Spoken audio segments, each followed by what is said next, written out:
নমস্কাৰ এই মুহূৰ্তত আহি পৰিছে ৰাতিপুৱাৰ কেইবাটাও গুৰুত্বপূৰ্ণ খবৰ। আজি 25 মে অসমৰ লগতে ভাৰতৰ বিভিন্ন প্ৰান্তৰ পৰা ৰাতিপুৱাৰ কেইবাটাও খবৰ একেলগে যুগুতোৱা হৈছে। এই মুহূৰ্তত জনাই আছো এটা গুৰুত্বপূৰ্ণ খবৰ। ৰাজ্যত প্ৰকৃতিয়ে কালৰূপ ধাৰণ কৰিছে। পৰাপক্ষত আপুনি যদি কিবা কাম নাথাকে ঘৰৰ পৰা আপুনি ওলাব, ঘৰৰ ভিতৰতে থাকক আপুনি, কিয়নো ৰাজ্যত প্ৰকৃতিয়ে চলাইছে সংহাৰী ৰূপ। কিন্তু বজ্ৰ পৰি দুগৰাকীকৈ লোকৰ মৃত্যু হৈছে, 4জন লোক গুৰুতৰভাৱে আহত হৈছে বুলি জানিব পৰা গৈছে। এটা দুখবৰ এই মুহূৰ্তত জনাইছো, পৰাপক্ষত ঘৰৰ ভিতৰতে আপুনি থাকক। প্ৰকৃতিয়ে তাণ্ডৱ চলাইছে ৰাজ্যৰ ভিন্ন প্ৰান্তত। কালিৰ দিনটোত ৰাজ্যৰ ভিন্ন প্ৰান্তত ধুমুহা, বৰষুণ, বজ্ৰপাত, 2গৰাকীকৈ লোকৰ মৃত্যু হৈছে। পৰাপক্ষত ঘৰৰ ভিতৰতে সুৰক্ষিত থাকক আপুনি।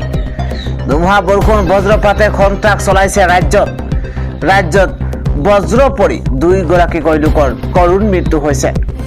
গোলাঘাটত বাছিৰুল ইছলামৰ কৰুণ মৃত্যু।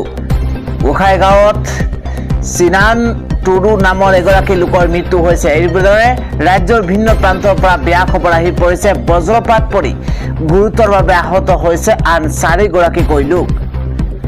আহত আটাইকে ভৰ্তি কৰোৱা হৈছে চিকিৎসালয়ত। এটা দুখবৰ এই মুহূৰ্তত। পৰাপক্ষত ঘৰৰ ভিতৰতে সুৰক্ষিত থাকক আপুনি। অযথা কাম নাথাকিলে আপুনি বাহিৰলৈ নোলাব। ধুমুহা, বৰষুণ, বজ্ৰপাতে সন্ত্ৰাস চলাইছে ৰাজ্যৰ বিভিন্ন প্ৰান্তত। পৰৱৰ্তী খবৰ, বিশ্বত উজ্বলিছে অসমৰ জীয়ৰী। এভাৰেষ্ট জয় কৰি প্ৰথম অসমীয়া মহিলাই সফলতা অৰ্জন কৰিছে। বিশ্ববাসীৰ আগত জিলিকি উঠিছে অসম জীয়ৰী। এই মুহূৰ্তত এটা ভাল খবৰ। অসমৰ 3,68,00,000 জনতালৈ এটা বৃহৎ খবৰ আহি পৰিছে। এভাৰেষ্ট জয় কৰি বিশ্বত উজ্বলিছে 2 অসম জীয়ৰী। অসমৰ প্ৰথম মহিলা হিচাপে ৰূপামণি গড় ভনিতা টেমুংপিয়ে ইতিহাস সৃষ্টি কৰিছে। বিশ্বৰ সৰ্বোচ্চ শৃংগ মাউণ্ট এভাৰেষ্ট আৰোহণ কৰি 2 অসম জীয়ৰীয়ে সুনাম কঢ়িয়াই আনিছে। 8,848 মিটাৰ উচ্চতা দুঃসাহসিক কাৰ্য কৰি অসম জীয়ৰীয়ে 8,848 মিটাৰ উচ্চতা আৰোহণ কৰি দুঃসাহসিক কাৰ্য কৰি এতিয়া বিশ্ববাসীৰ আগত জিলিকি উঠিছে অসম জীয়ৰী। ৰূপামণি গড়ৰ লগতে অসম জীয়ৰী ভনিতা টেমুংপিয়ে সফলতা কঢ়িয়াই আনিছে।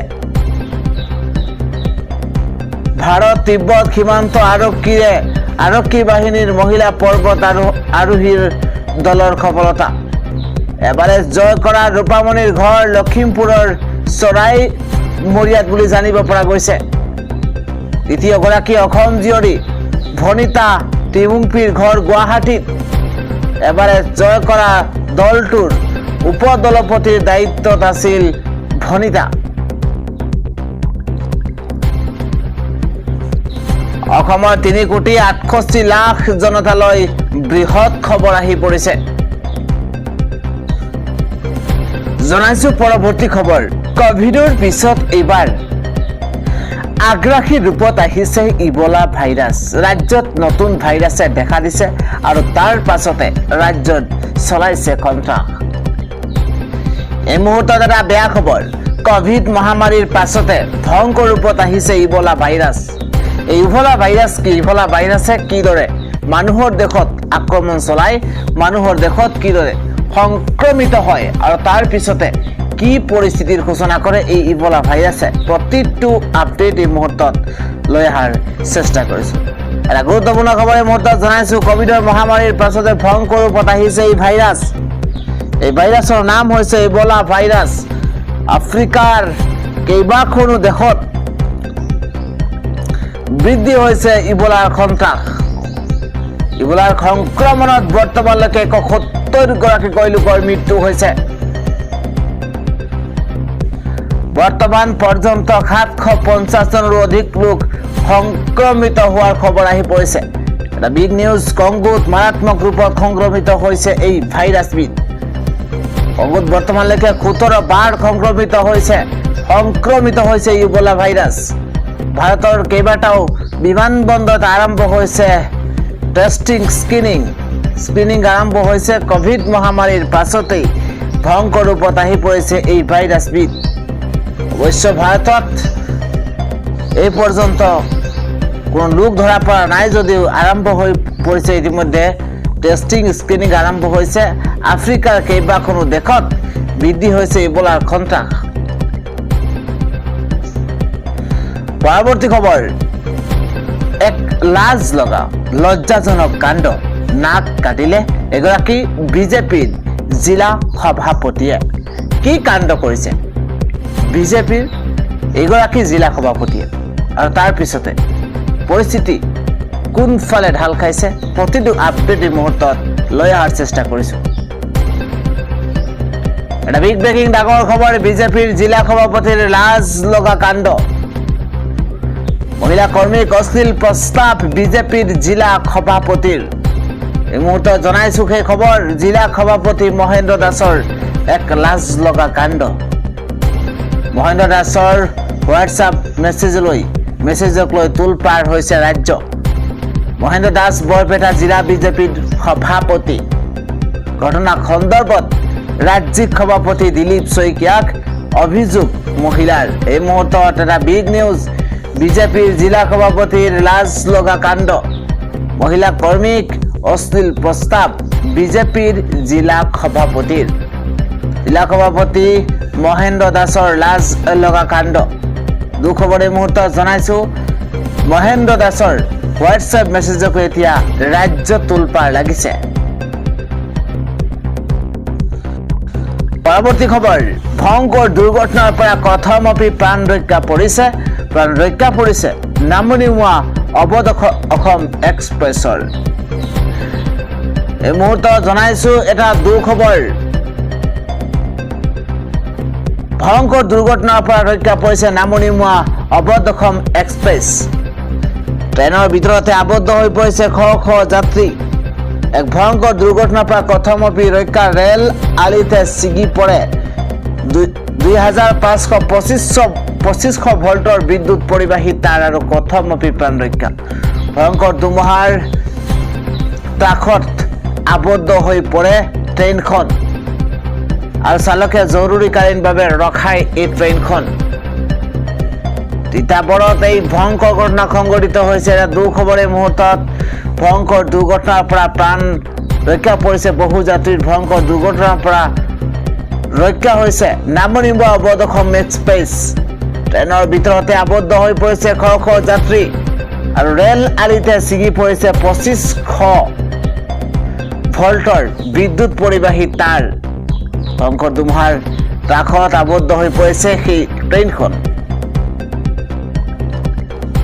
ইফালে ৰাজ্যত আন এটি শোকাবহ পথ দুৰ্ঘটনা। এই মুহূৰ্তত তীব্ৰবেগী ডাম্পাৰৰ খুন্দাত থান বান হৈ পৰিছে এখন সুখৰ সংসাৰ। ডাম্পাৰৰ খুন্দাত মৃত্যু হৈছে কণমানি সন্তানৰ পিতৃ মাতৃ। এটা দুখবৰ এই মুহূৰ্তত, সংকটজনক অৱস্থাত চিকিৎসালয়লৈ প্ৰেৰণ কৰা হৈছে কণমানি শিশুটিক। নগাঁৱৰ বৰঘাট বাইপাছত এই ভয়ংকৰ পথ দুৰ্ঘটনা সংঘটিত হৈছে। মটৰ চাইকেলেৰে আহি থাকোঁতেই মহতিয়াই দিছে ডাম্পাৰখনে আৰু ইতিমধ্যে ৰাইজে জব্দ কৰিছে তীব্ৰবেগী ডাম্পাৰখন।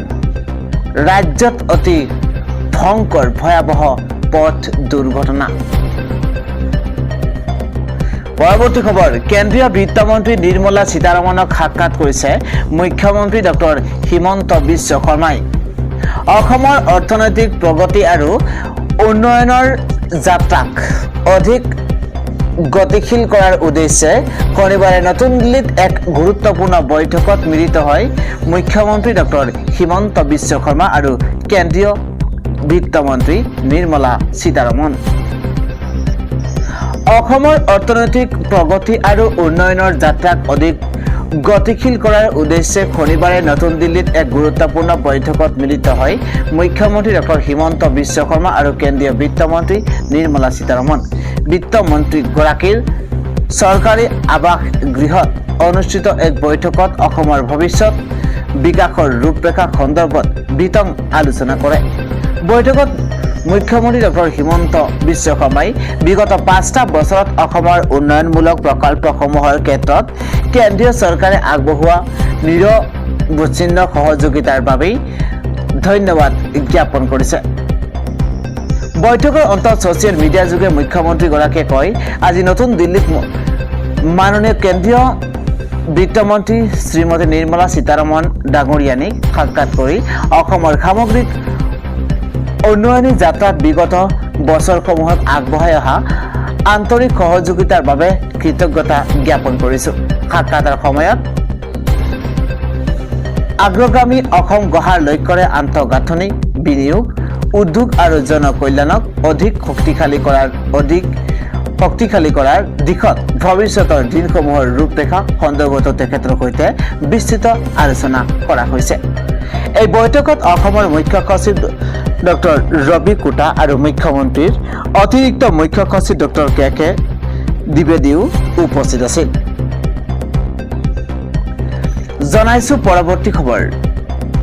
কুৰবানীক লৈ দক্ষিণ শালমৰা জিলা প্ৰশাসনৰ এক গুৰুত্বপূৰ্ণ বৈঠক। আগন্তুক ঈদ উল জোহাৰ কুৰবানী কেন্দ্ৰ কৰি দক্ষিণ শালমৰা মানকাছাৰ জিলা প্ৰশাসনে শান্তি শৃংখলা বজাই ৰাখিবলৈ ব্যাপক তৎপৰতা আৰম্ভ কৰিছে। এই উপলক্ষে শনিবাৰে হাটশিঙিমাৰীস্থিত জিলা আয়ুক্তৰ কাৰ্যালয়ত এক গুৰুত্বপূৰ্ণ সমন্বয় বৈঠক অনুষ্ঠিত হয়। জিলা প্ৰশাসনৰ আহ্বানত অনুষ্ঠিত বৈঠকত জিলা আয়ুক্ত ৰাহুল কুমাৰ গুপ্তাৰ উপৰিও জিলা জ্যেষ্ঠ আৰক্ষী অধীক্ষক আৰ শীতল কুমাৰ, অতিৰিক্ত আৰক্ষী অধীক্ষক প্ৰতাপ দাস, বিভিন্ন ঈদগাহ পৰিচালনা সমিতিৰ সভাপতি সম্পাদক আৰু কেইবাগৰাকী ইমাম উপস্থিত আছিল। বৈঠকত চৰকাৰে জাৰি কৰা নিৰ্দেশনা তথা SOP সম্পূৰ্ণৰূপে মানি শান্তিপূৰ্ণভাৱে কুৰবানী ঈদ উদযাপনৰ ওপৰত বিশেষ গুৰুত্ব আৰোপ কৰা হৈছে। জিলা প্ৰশাসনে ইছলাম ধৰ্মাৱলম্বী লোকসকলক চৰকাৰী নিয়ম নীতি অনুসৰি কুৰবানী আদায় কৰাৰ আহ্বান জনাইছে। বৈঠকৰ অন্তত কলেজ নগৰ ঈদগাহৰ সাধাৰণ সম্পাদক আবুল কালাম মোল্লাই কয় যে এইবাৰ জিলাবাসীয়ে গৰু আৰু মহৰ পৰিৱৰ্তে ছাগলী অথবা ভেড়া কুৰবানী দি সাম্প্ৰদায়িক সম্প্ৰীতি অটুট ৰাখিবলৈ সহযোগিতা কৰা উচিত। কুৰবানীক লৈ জিলাখনৰ প্ৰতিখন থানাত ইতিমধ্যে শান্তি সমিতি, ঈদ পৰিচালনা সমিতি আৰু ইমামসকলৰ সৈতে পৃথকে সমন্বয়ৰ সভা অনুষ্ঠিত কৰা হৈছে। উৎসৱৰ সময়ছোৱাত যাতে কোনো ধৰণৰ অপ্ৰীতিকৰ পৰিস্থিতিৰ সৃষ্টি নহয় তাৰ বাবে আৰক্ষী আৰু প্ৰশাসনে কটকটীয়া নজৰদাৰীৰ ব্যৱস্থা গ্ৰহণ কৰিছে। জিলা প্ৰশাসনে লগতে সকলোকে অন্য ধৰ্মৰ অনুভূতিক আঘাত নিদিয়াকৈ চৰকাৰী নিৰ্দেশনা মানি চলিবলৈ আহ্বান জনাইছে। কুৰবানীৰ কোনো ধৰণৰ ফটো বা ভিডিঅ' ফেচবুক তথা সামাজিক মাধ্যমত আপলোড নকৰিবলৈ ৰাইজক সজাগ কৰা হৈছে। কুৰবানী সম্পৰ্কীয় যিকোনো পৰামৰ্শৰ বাবে ওচৰৰ ইমাম, ঈদ সমিতিৰ বিষয়ববীয়া অথবা স্থানীয় থানাৰ সৈতে যোগাযোগ কৰিবলৈও আহ্বান জনোৱা হৈছে। পৰৱৰ্তী খবৰ। মুছলিম সমাজৰ লগত আলোচনা নকৰাকৈ UCC উত্থাপন কৰাৰ পৰা বিৰত থাকক চৰকাৰ। বিষয়টো আলোচনাৰ বাবে উত্থাপন কৰে জ্যেষ্ঠ অধিবক্তা হাফিজ ৰছিদ আহমেদ চৌধুৰীয়ে। সভাত উপস্থিত 10টাকৈ ইছলামিক আৰু সামাজিক সংগঠনৰ নেতৃত্বই একমত পোষণ কৰে যে বিধানসভাত UCC উত্থাপনৰ পূৰ্বে বিষয়টো সংখ্যালঘু ধৰ্মীয় আৰু সামাজিক সংগঠনৰ লগত আলোচনা কৰাৰ প্ৰয়োজন। দি আছাম চিভিল ছ'চাইটিৰ তৰফৰ পৰা এই আহ্বান জনোৱা হৈছে।